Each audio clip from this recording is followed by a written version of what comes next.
2. Marie a contribué à sa formation exactement comme n'importe quelle mère humaine contribue à la formation de son enfant. Ovule, gène, développement fœtal ordinaire et accouchement. Il est tout à fait juste de dire qu'il a été le fruit de son sein lu 1.42, BC. Il n'y a aucune raison, écrit John Pearson, de refuser à Marie quoi que ce soit de ce qui est donné aux autres mères en rapport avec le fruit de leur sein. Rien d'autre ne doit être attribué à l'esprit que ce qui est nécessaire pour faire en sorte que la Vierge accomplisse les actes d'une mère. 3. Croyez-vous à l'ère de la gestation pour autrui GPA et des mères porteuses, que le Dieu qui nous a créé, qui a conçu la vie et la reproduction, n'est pas capable par sa puissance créatrice de donner une semence à Marie? Si le Très-Haut par sa parole a créé le premier Adam, ne peut-il pas, par sa parole, créer en Marie la semence du second Adam, plus grand que I? Le roi vient par l'action du Saint-Esprit. B. Son action providentielle. L'action du Saint-Esprit ne se borne pas à la fécondation miraculeuse dans le sein de Marie.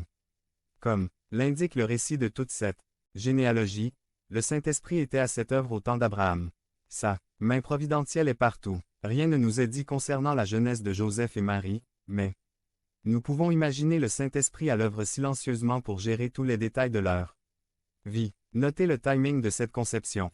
Elle survient après les fiançailles pour éviter qu'elle ne soit disqualifiée d'être fiancée, mais elle arrive avant le mariage pour qu'il soit clair que l'enfant n'est pas engendré par Joseph. MT 1,19 à 21. Joseph, son époux, qui était un homme de bien et qui ne voulait pas la diffamer, se proposa de rompre secrètement avec elle. 20. Comme il y pensait, voici, un ange du Seigneur lui apparut en songe, et dit: Joseph, fils de David, ne crains pas de prendre avec toi Marie, ta femme, car l'enfant qu'elle a conçu vient du Saint-Esprit.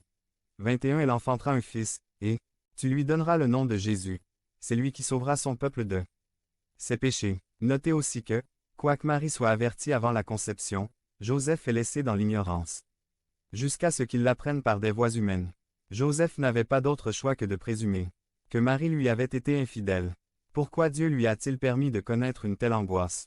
Cet arrangement était essentiel afin de providentiellement préserver la validité de l'événement et l'identité certaine de l'enfant. L'annonce à Marie était bien évidemment nécessaire afin de la préparer pour ce qui allait arriver en elle, de lui dire pourquoi et comment.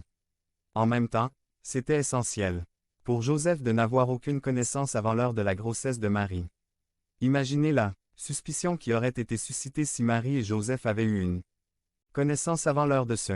2. 3. La personne du Christ, Donald MacLeod Excel 6, page 44.